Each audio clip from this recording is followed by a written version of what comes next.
Bruce Cassidy said that he's a big goal type of guy. He's always there. He always rises up to the moment when the bright lights are on and shining. We know that he is him.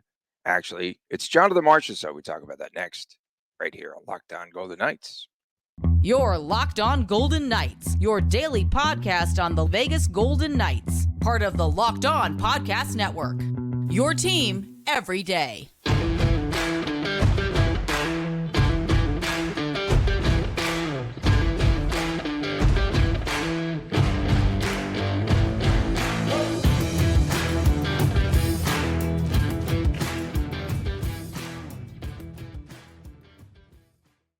Well, hi again, everyone. Tony Cardasco, Chris Golick from Las Vegas. We thank you for making us your first listen each and every day. Find us wherever you get your podcast. Please subscribe to the YouTube channel, Locked On Golden Knights. We are brought to you today by Gametime. Download the Gametime app today. Use the promo code Locked On for $20 off of your first purchase. Chris, we will get into Logan Thompson in a moment, but Jonathan Marchessault responded just 19 seconds after Thompson made that huge save on Pavel Buchnevich, who should have been a Golden Knight, on his penalty shot. I think he was playing for the Golden Knights there because he just went glove side, blah, blah, blah. Okay, and so VGK with the walk-off in St. Louis, 2-1. A very tight game last night. Did Vegas Bjorn really win the puck battle, or did it just squirt loose? In any event, Shut up, Tony! oh, Marchessault madness continues. It's still March. And he scored his 39th goal this season when VGK needed it most. Now, 5 points ahead of St. Louis for the final playoff spot, almost locked up for VGK. You see the over this way. You see the poster right there. That's the game used poster from a little Chris Fire and that "Shut Up Tony" message. That's gonna sit there for a while. Ouch. Did they lock up the spot? I mean, I think it's certainly slowed down the Blues a lot. But I mean, looking at the standings, nothing is done yet, and there's still 11 games left, depending on which team and stuff. But the Golden Knights are in a really good spot, obviously. They still got a big game against the Minnesota Wild on Thursday that can either create greater separation or help the Minnesota Wild close the gap. So we'll see, but you got to like the Golden Knights spot. But again, I'm looking up. I'm not looking down. Golden Knights are now 3 points behind the Nashville Preds for wild card 1, which would have them probably playing the Central Division winning team by the time the dust settles, which could be the Avs or the Dallas Stars, looks like at this point, which fine, whatever there. But again, looking up from there, this is what matters more to me, are the fact that the Golden Knights are 2 points behind the Kings, 1 point or 3 points behind the Oilers, but Oilers still got a couple games in hand. So we'll see how that shakes out. But a lot to like about the game. I think there's going to be a red paint shortage in St. Louis because both goalposts and crossbars on both sides got a lot of work last night. They got a lot of work, and this was Marc-Andre Fleury in that he would have been making out with one of those posts because he likes to show a little love for the post and crossbar when things work out. So, but a lot to like about the game. A lot of positive. Obviously, Logan Thompson is where a lot of the attention is going to go. The big penalty shot save, like you said. That breakaway he saved on, was that Buchnevich also? Whoever had the breakaway in the third period where he tried to do the old school Peter Forsberg left to right move and just one-handed in. Logan weighted him out. A number of big saves, saving deflections. Can't say enough about Logan Thompson's effort last night, especially given the fact that Aiden Hill's situation, although the Golden Knights don't know the extent of the injury yet, but we'll see exactly what that means. But Logan's the man for now, but we'll see who the man is tonight, too. Probably talk about that in the the man second tonight. Yeah, we will talk about who will go there in another must-win game. We have to point that out. We have to talk about that Thompson save on Buchnevich. The first penalty shot that VGK has ever faced in an overtime period. Oh, wow. Right? That's fun. Yeah, I think so. You're asking me. You're asking me to check that stat. I got no clue, but it sounds good. No, yeah, but no, it was pretty cool that he made that save again, you want to talk about how he worked with Marc-Andre Fleury when they were both here together. And you mentioned Fleury's name, and that was Mark AF-esque because he catches the puck. Yeah, the save was fantastic. And then, of course, a little He showboating. Come gave a on, little. man. He gave. Oh, the flare was good. The flare was good. The flare was good. The flare That was was good. good. But yes, he did play a fantastic game. And this was an odd game, too, because referee Jake Brink left after the first period due to illness. So they don't have backup refs in the NHL. I think in the playoffs they do. I could be wrong. I'm about 99% sure in the playoffs they have a backup official at all the games in the event something like this happens. And it's funny because we were having, well, first of all, I watched the first period very passively, had to get together with my Young Guns hockey team. It was our last formal get together. I'm going to miss those guys. Awesome group. So proud of how well they played in the group and everything. So it was a lot of fun last night getting to do that. And then the second period, I was passively watching while I was working, Yeah. and I saw the scroll that the other official had left the game. And it's funny because right after that happened, I zoned in on, because they went to a 3-man system where there's one referee, 2 linesmen, and the one referee basically is responsible going from end to end and staying ahead of the play. And I immediately read that it's been a minute since that official had worked a 3-man system because the positioning was a little bit off at times. It's definitely a big change when you got to go end to end. But I mean, it seemed like not a lot of calls were made last night, so it was fine for both teams, I guess. And yeah, what are you gonna do? I mean, what thing needs to be pointed out, and I don't know if you were going to go down this path or not, but yes, Marchessault had the overtime GWG, which is going to pad in his finances a little bit greater, I think now. But Marchessault also, just a reminder of how the slim margin of error between winning and losing at this time of year. Marchessault has the puck at the opposite blue line. He turns it over, and then he's unable to stop the player who's rushing the puck out. So Marchessault made up for a little bit of a gaffe, I guess we can say, a little bit of a mistake, and good to see him make right on it. On the St. Louis goal, who was out of position? Shea Theodore. If he just pushes his man Saad one more time, right, then he's out of the picture entirely. But he nudges him once, and then there's a little bit of space there. Unbelievable pass from, I think it was Shen of St. Louis. And if he just stays with that play, then there's no shot on net. There's no goal. Not long before that, Shea Theodore also lost a foot race going into the corner. Me and Christopher literally just watched about a 10-minute highlight package of the game, and there's a couple times where Theodore comes up in the game, I guess you can say. But there's 2 things to what you just said about the goal, the Brandon Saad goal. One, what you said, Theodore has to clear the crease and clear the junk out of there. That's what the defenseman's responsibility is.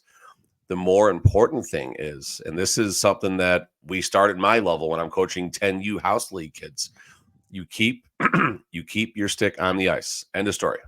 You keep your stick on the ice because you're going to disrupt the pass or you're going to deflect the puck and hopefully create a scoring chance. Shea Theodore's stick is wide up in the air as he's trying to push Brandon Saad out, and that's the mistake right there. And I can almost 1,000% assure you 2 things. One, if the Golden Knights lose that game, Coach Cassidy is talking about Marchessault and not and that turnover that led to that goal. And then he's going to say something like, well, the players got to keep their sticks in the passing lane in that circumstance, because Cassidy's done that before. He did it last season, particularly with Marchessault. So, yeah, I mean, Theodore's name does keep coming up, but Theodore also had a wonderful pass that sprung Anthony Mantha on a breakaway. And Mantha, I don't like when they try and go 5-hole on breakaways, but when you watch the north-south replay, Mantha had the entire world. It was like the parting of the Red Seas underneath the goal where Binnington did not cover, and it literally hit Binnington's calf as it was going in there. So, I mean, you know, what are you going to do right there? Theodore, like he has so many wonderful offensive contributions to this team, but his defense is lagging like it was back in seasons 1 and 2 right now, and playoffs are around the corner. Again, the margin between winning and losing it's razor paper thin right now. And once the playoffs start, whatever is thinner than a piece of paper is what the difference between winning and losing is. And Theodore's got 11 games to get it together, or 10, whatever it is. Yeah, 11. and it was 11. Yeah, and Shannon Krug hit post there. Could have been a much different game. The one I think it was thought Eichel or almost Marshall that hit the knob of the stick on Binnington as well in the Yeah. first period. I mean, just a lot of fortunate bounces for both teams. A good night to take the under, but you sweat that one out. I'm sorry. Anthony Mantha, you spoke about the breakaway stop by Bennington. And Noah Hannafin. I wanted to talk about Hannafin. 24 minutes and 13 seconds. Second night in a row that he had the most minutes for VGK. So the question that I want to pose for tonight, does Cassidy sub out any defenseman? Martinez back in. They're talking, there was a report yesterday out of St. Louis that Pietrangelo will be back with the team on this trip. I don't know when. He didn't travel. Pietrangelo didn't travel. Well, a report in St. Louis said that he was going to join them. So who knows? Okay, so that's neither here nor there. So what okay, kind of sickness does he have? This is right. Like, how come no one's LTIR scratching their head sickness? at this right now? Right. Exactly. He's ill. He's ill. And It's just hopefully funny. everything is okay. I mean, listen, all jokes aside, we don't know what it is. Whether this is a COVID situation, which is still a thing, I guess, whether It is it's still a a thing. viral thing, whatever it is, you hope he's okay. I don't know. I had don't a know. But friend. Okay, so no, in all seriousness, still the upper respiratory ailment, that sickness is yes, going around. yes. One of my friends had it. She was down over a week. So there you go. No, and that side, I'm with you on that side of it 100%. No doubt about that. I don't want to make my comment with the wrong way there, but that happens all the time. One of us, at least on the show, is walking. One of us back, goes so it's all south. good. Yeah, usually me. Is Well, anyone welcome else to the going to club, try dog. in tonight defensively? And how many Yeah, no, minutes? that's a really good. How many minutes can Hannafin play now? Third game in 4 nights. It would be nice to see Martinez get back in there. I mean, you have right now 7 healthy, really good defensemen, and it's not going to be Hannafin sitting. Let's be clear about that. But it would be good to see Martinez getting back in there. A, so he stays fresh, and B, like you said, you got the horses right now. It would be very important. Hannafin, just spectacular watching him right now. And Except for the penalty. What led to the penalty shot, right? That was Hannafin. No, and Bushnevich just went straight to the net. Good play. No, I don't think anyone expected that. Bushnevich definitely won everything about that. But should really have been quick, a Vegas Golden Knight. Should have been a Golden Knight. Okay. Put this on the napkin. Put this on the napkin. All right. Hannafin or Marchessault, if you can only re-sign one. All right, that's on the napkin. All right, Marchie. Okay, it's Marchessault madness, and everyone's gaga and 39 goals, and I want to see him score 44 at least. Coming up next, you like that, huh? I didn't have my hand on the button, or I would have zapped you for that one. Coming up next, VGK travels to Nashville to meet the Preds tonight, team that is on fire. We'll talk to all of you, and you too, Chris Golick. You got that? We'll return right here on Locked On Golden Knights. We want to remind you that you could win big by playing daily fantasy hockey on Sleeper. That's right. Sleeper is the official daily fantasy app of the Locked On NHL Network. Sleeper is our number one choice for daily fantasy sports and especially daily fantasy hockey because with Sleeper, you can win 100 times your cash in daily fantasy hockey contest. What players would you take this week to win 100 times money? And don't forget that fans can also play daily fantasy NFL, NBA, Major League Baseball, college football, and much, much more on Sleeper, who will record more or less than their Sleeper projections for things like goals, assists, plus, minus. That's why Chris really likes this app, and more in a given game. To win 100 times your bet on Sleeper, you need to correctly predict the outcome of 8 player stats. You heard us, VGK fans. You can win 100 times your money playing daily fantasy hockey with Sleeper. Start paying attention. Nail your picks today so you can start winning big. Use the promo code LOCKEDONNHL. You will get up to $100 match on your first deposit. Terms and conditions apply. That's code LOCKEDONNHL. See Sleeper's terms of use. Welcome back. Locked On Golden Knights. Tony Cardasco, Chris Golick from Las Vegas. Thank you so much for making us your first listen each and every day. We appreciate you doing so. And please subscribe to the YouTube channel, Locked On Golden Knights. Don't forget on Fridays, it's WTF. These weeks go zipping by. I think it'll be the Good Friday edition this week. I think it's Good Friday. I said that during Lent. I've said that every Are we supposed Friday. to give something up? Did you give up? You stopped swearing for Lent last year. I What'd you do stopped. this year? Yeah, I tried to do the same. Didn't work. I can't. Definitely I didn't can't work. did not work. Did not work. Not on this show though. This is No? the clean version. Like DJs have clean versions of songs. Yeah. We'll keep our text to ourselves. Exactly. Saturday mornings is the Chris times Chris show. Speaking And of you're clean probably shows, more likely to have more swearing on that show from little Chris. No, not yet. not yet. Not yet. Okay, let's get back to business here. Ever since management had canceled Nashville's outing to see the U2 concert at the Sphere, the Predators have gone on an absolute roll. Chris, 15-0-2, 17-game point streak. It's the craziest thing. And now they've posted back-to-back shutout wins. It's just insane what's happened there. Just remember that when we previewed that game, I'll never forget it, because Andrew Brunette was saying, we're not playing hard enough. We're not going after pucks. We're not doing this. We're not doing that. We can't finish games. And now look at this team. One concert propelled this team to perhaps greatness. It's unreal.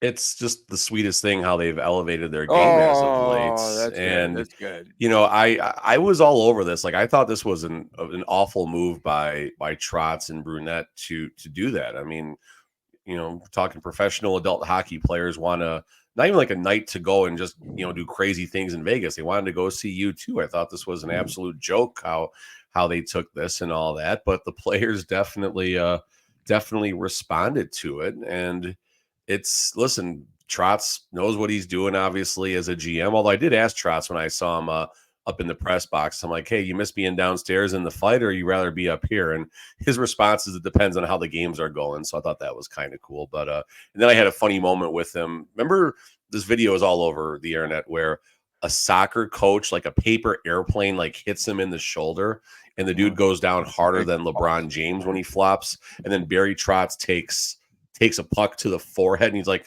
whatever. Like, he's got a towel, he's gushing in blood, like no big deal. So we had a funny moment about that as well. So, but in any event, Trotz, what's that? Is he a good dude? Oh, he seems like a good dude. I mean, I don't know. Yeah. I can't judge him off after 10 seconds, but he definitely seemed like a fun guy to talk to. And, you know, some of these guys, when they see, you know, beat writers and stuff, they just kind of turn their noses at you. But, you know, Trotz at least stopped, made eye contact, gave me a smile and shared a laugh. And, you know, we moved on. So, you know, you appreciate that, I guess, doing what we do. But listen, the Preds are going to be an extremely tough out tonight. They get the Golden Knights on a back-to-back. Now we can talk about if we think it's going to be Yuri Patera or Logan Thompson going.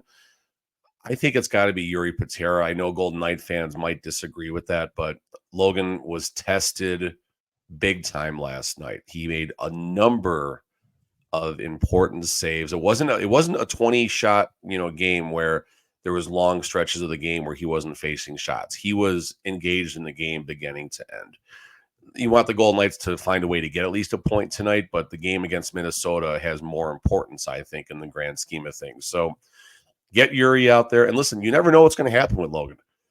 Right now, the Golden Knights are without Aiden Hill. If Logan were to go down, you know, it could happen. I hope it doesn't happen. But if Logan were to go down, you definitely need Yuri getting those reps right now. And you need Yuri to have confidence and get Yuri the start. And listen, who knows? Maybe Yuri will be the man tonight. Maybe he'll have a great game against Nashville. And, you know, the Golden Knights at least find a way to get a point out of this. If they can get 3 points in these last 2 games with tonight and last night, that's a great start to the toughest road trip of the year. And for this Nashville team, Philip Forsberg, you saw the fight. That's right. You were commenting on the fight with him and Mo Sider the other day.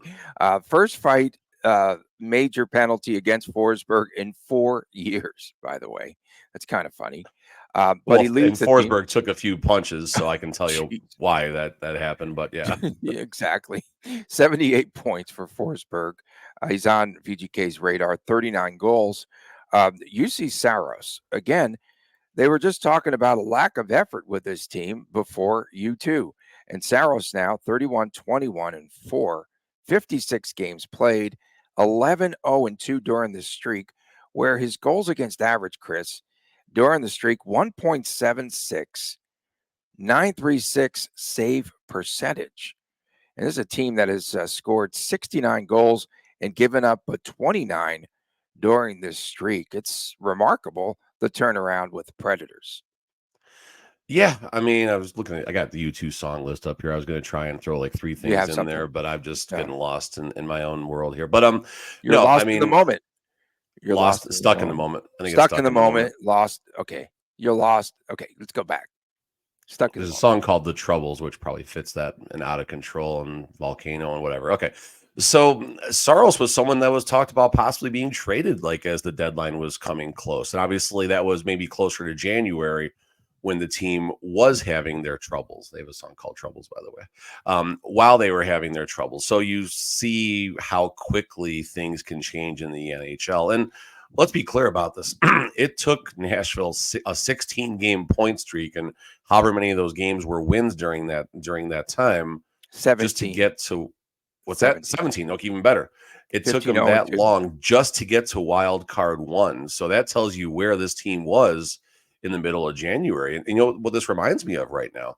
This reminds me of the St. Louis Blues of, what would that be, the 2019 season when they won the Stanley Cup? 2018, 2019, I believe, because it was the year after the Caps beat the Golden Knights. But you look at where the Blues were. The Blues, I think, were flirting with last place in their division. They make the coaching change. Berube comes in, and all of a sudden they win a Stanley Cup. Like, it's a remarkable story. And the Nashville Predators are possibly rewriting that story. They get full marks right now for what they're accomplishing. And, you know, now the Nashville Predators get to face the team that did win the Stanley Cup and know a thing or two about winning big games. So this is going to be a fun game tonight. You got the storyline, like you said, of the Golden Knights coming in on the back-to-back. You got the fact that there might be some lineup changes. I think Cassidy gets credit for starting last night's game with the lines that ended Saturday's game against the Blue Jackets, and it obviously led to good things. So